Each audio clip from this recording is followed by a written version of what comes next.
اب مسلمانوں کی ایک ذمہ داری ہے، ایک ایک بچے کی، ایک ایک جوان کی، ایک ایک بوڑھے کی ضرورت ہے کہ ہمارے تحت وہ لوگ جو دلت ہیں، وہ لوگ جو پچھڑے ہیں، وہ لوگ جو غریب ہیں، وہ لوگ جو بے کس بے سہارا ہیں، وہ لوگ جن پر ظلم کیا جاتا رہا ہے، ہم ان کے پاس جانے کے بجائے ہم نے کبھی ان سے کوئی کام کرنے کے لیے کہا؟ وہ تیار رہتے کام کرنے کے لیے۔ ہم ان سے کوئی ضرورت اپنی کہتے ہیں، وہ ہماری ضرورت کو پوری کرنے کے لیے تیار رہتے ہیں۔ تو ہم ان تمام لوگوں کو، جو لوگ قائد ہیں، جو لوگ ذمہ دار ہیں، جو لوگ زمیندار ہیں، جو لوگ پیسے والے طاقت والے ہیں، جو بڑے عہدوں اور پوسٹوں پر ہیں، آج ضرورت اس بات کی ہے ہم انہیں بلا کر اپنے گھروں میں بیٹھا کر دو دو اور چار چار کر کے یہ بات سمجھانے کی کوشش کریں کہ حکومت جو اس وقت کالے قانون کو لا رہی ہے، وہ کالا قانون صرف میرے لیے ہی خطرناک نہیں ہے، تمہارے لیے بھی خطرناک ہے۔ یہ وہ لوگ جن کا تعلق غیر مسلم دلتوں سے ہے، آپ بات کر کے دیکھیے۔ بات کرنے میں ہمیں لگا کیا ہے؟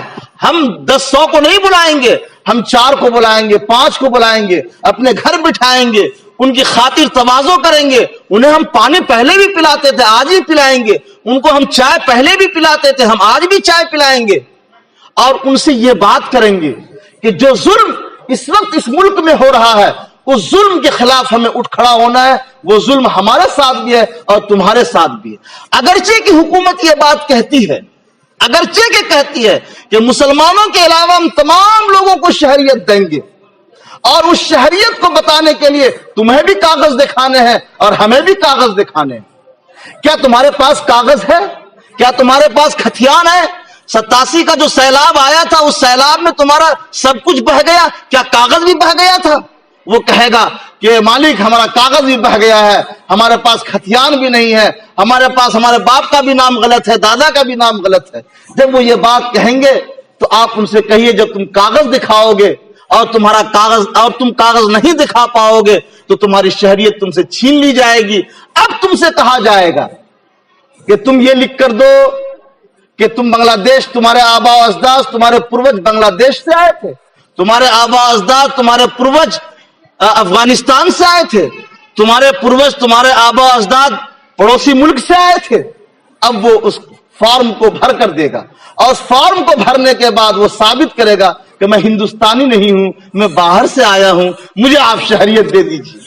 جب آپ کو شہریت دی جائے گی دلتوں کو، تو پھر اس کے پیشانی پہ یہ بات لکھی ہوئی ہوگی کہ یہ یہاں کا شہری نہیں ہے، یہ پاکستان کا شہری ہے، یہ افغانستان کا شہری ہے، یہ بنگلہ دیش کا شہری ہے۔ اور جب آپ یہ لکھ کر دیں گے کہ ہم فلاں جگہ کے شہری تھے، ہندوستان میں مجھے شہریت دی جائے، تو آپ دوم درجے کے ہندوستان کے شہری ہوں گے۔ آپ سے ووٹ دینے کا ادھیکار چھین لیا جائے گا، آپ کو کسی طرح کی تعلیم کی فیسلٹی نہیں دی جائے گی، آپ کو ہاسپٹل میں کوئی گنجائش نہیں دی جائے گی، آپ کو کوئی ریزرویشن نہیں دیا جائے گا، آپ کو کوئی حکومت کی طرف سے وظیفہ نہیں دیا جائے گا، آپ کے ساتھ کوئی سہولت نہیں دی جائے گی، آپ کو بھی کہیں نہ کہیں شفٹ کر دیا جائے گا۔ ایسا نہیں ہوگا کہ جالے گاؤں کے آپ رہنے والے ہیں تو آپ کو جالے میں بسایا جائے گا، فلاں بابو کا مکان تم لے لو گے، فلاں بابو کا مکان تم لے لو گے۔ تمہیں بھی اس جالے گاؤں سے ہٹنا ہوگا اور حکومت جہاں چاہے گی وہاں بسائے گی۔ اس بات کو تو ہم دلتوں سے کر سکتے ہیں۔ یہ وہ بات ہے جو رسول اللہ صلی اللہ علیہ وسلم نے مدینہ منورہ میں یہودیوں سے کیا تھا، مدینہ منورہ میں عیسائیوں سے کیا تھا، مدینہ منورہ میں ان لوگوں سے کیا تھا جو مسلمان نہیں ہوئے تھے کہ معاہدہ کر لو، ہم سب لوگ ایک ساتھ زندگی گزاریں گے اور ایک ساتھ ہم رہیں گے۔ دوسری بہت اہم بات جو بہت ضروری ہے، اسے محسوس کیجئے۔ ہم لوگ آج تک نعرہ لگاتے رہے ہم کاغذ نہیں دکھائیں گے۔ اب کاغذ دکھانے کی بات نہیں ہے۔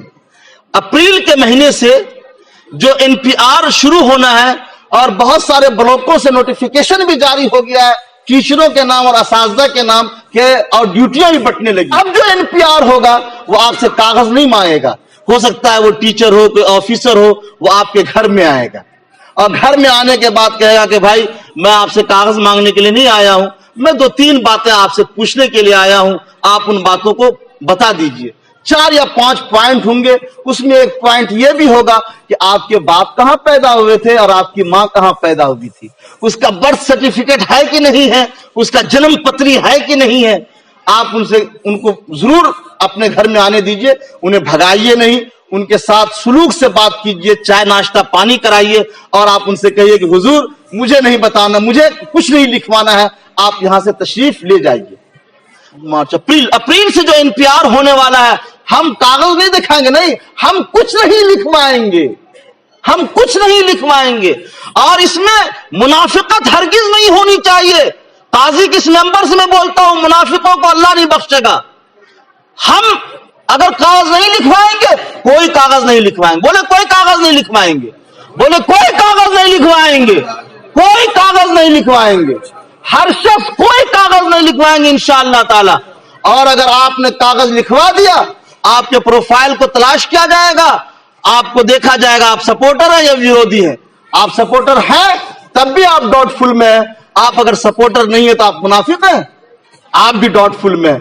اب آپ کو وہ بلائے گا، 5 آدمی نے کاغذ لکھوایا، 5 کو بلائے گا، ادھر آئیے کاغذ دکھائیے۔ اب آپ سے پوچھے گا کاغذ میرے پاس نہیں ہے۔ جب آپ نے کاغذ نہیں دکھایا تو آپ کو ڈاؤٹ فل، آپ کو الگ کر دیا جائے گا۔ یہ سارے وہ اسکیم ہے حکومت کے۔ کل کے پٹنہ کنونشن میں بڑے مقررین نے ان باتوں کا جب اظہار کیا تو لوگوں کی آنکھیں کھلی رہ گئی، ایسا بھی ہونے والا ہے۔ ان کی اسکیمیں روزانہ بدلتی رہتی ہیں۔ آپ پوری ذمہ داری کے ساتھ، آپ پورے اپنے اخلاقی قدروں کے ساتھ اور رسول اللہ صلی اللہ علیہ وسلم کا دیوانہ ہو کر اس ملک کی حفاظت کے لیے کھڑے ہو۔ تشدد کے قائل نہیں ہیں، ہم عدم تشدد کے قائل ہیں۔ ہم سب کے ساتھ اخلاق کے ساتھ پیش آئیں گے، کسی کو گالی نہیں دیں گے، کسی کو ماریں گے نہیں، کسی کے ساتھ بددیانتی کا معاملہ نہیں کریں گے، کسی کے ساتھ بری باتیں نہیں کریں گے، برائی نہیں کریں گے۔ ہم مسلمان ہیں، رسول اللہ صلی اللہ علیہ وسلم نے جو ہمیں اخلاق دیے اور سکھائے ہیں اس اخلاق پر ہم عمل کرنے کی کوشش کریں گے۔ یہ باتیں آپ گھر گھر جا کر بیان کیجئے۔ اگر کوئی شخص آتا ہے آپ کے گھر میں، آپ نہیں ہیں، آپ کی عورتیں موجود ہیں، آپ ان عورتوں سے گزارش کر دیجئے کہ ہمیں کچھ نہیں لکھوانا ہے، کوئی آیت انہیں خوبصورتی کے ساتھ واپس کر دینا ہے۔ اس پیغام کے ساتھ آج آپ اٹھیے اور انقلاب برپا کیجئے۔ یہ غلط فہمی میں نہیں رہیے کہ ہمارے ساتھ ہونا ہے اور تمہارے ساتھ نہیں ہونا ہے۔